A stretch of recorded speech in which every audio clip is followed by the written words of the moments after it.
la política en Washington y haciendo eso crear un ambiente donde hay crecimiento económico para todos. El problema con la comunidad hispana es la falta de la escasez de trabajo de altos ingresos. Eso es el problema por todos nosotros. Hay que cambiar el sistema como hacemos impuestos, regulaciones, abrazar la revolución energética y arreglar el sistema de inmigración. Y así podemos tener crecimiento económico para todos. ¿Le va a seguir dando a los Dreamers DACA? Creo que lo debemos hacer en la manera legal, que es por la ley, cambiando la ley para darles estatus legal.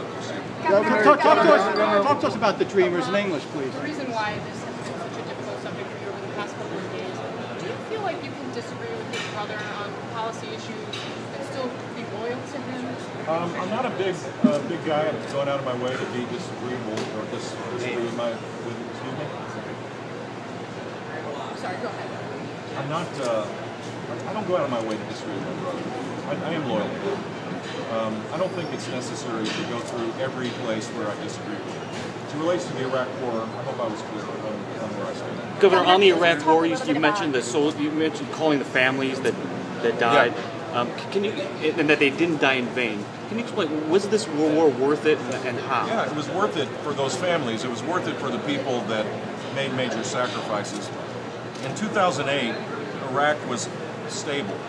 It was fragile, but it was stable. And it was because of the heroic efforts of a lot of people. And relitigating this and going through hypotheticals, I think, does no good for them. What's the way forward in Iraq? Over the last couple of days, as you've been thinking about this, how's your thinking evolved? And did you talk to your brother and ask his advice? What's the way forward in Iraq, sir? I think we need to re-engage and do it in a more forceful way than the president is very reluctant, for whatever reason, to make a clear commitment that we should have kept, 5,000, 10,000 troops there. There's been success since we've re-engaged. There has been some success. ISIS has been pulling back. And this is not to say that we should go it alone. This is not, I'm not proposing that, nor is President Obama for that matter. In order to build a coalition to be able to rid ourselves of this barbaric Islamic terrorist threat, I think we have to do it in the cooperation with the neighborhood. But we can't do this by remote control. We can't do it by drones. We have to be there to help train the military and do the things that's being done right now. And I believe that if we stayed the course in that, if we do, we'll be successful. What do you think about the Pope's... I think we should fix our immigration system and make sure that the DREAM Act kids, if that's what you're referring to, right, that they get legal status. I wrote a book about this with Clint Bolick, a great Arizonan who's not here today, but in that book we called for that. The president's action, I think, is unconstitutional. I've read the law, and there's nothing in that law that says prosecutorial discretion, which means case by case. 5 million people is not case by case. He did this for political motivation to create a wedge issue politically. Now it's time to solve the problem, and solving it requires doing it in the legal way through Congress. I'm curious about your viewpoints. You talked about your question on Israel, and you say we're negotiating with somebody who wants to annihilate Israel. Well, how do we deal with Iran? I mean, there's facts on the ground.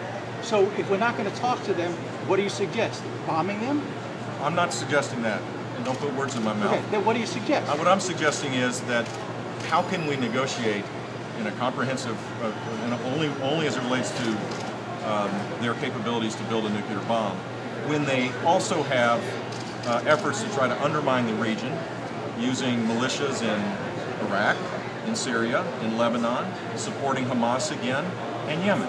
That should have been part of the negotiations as well. If they want a relationship with the United States and the world as it relates to opening up the sanctions, there should have been an agreement that they pull back, that they're not trying to undermine the regime. They should also recognize Israel's right to exist, and they don't. And how could it be that the leader of this country would send out in the midst of negotiations a PowerPoint presentation calling for the annihilation of our strongest ally in the region?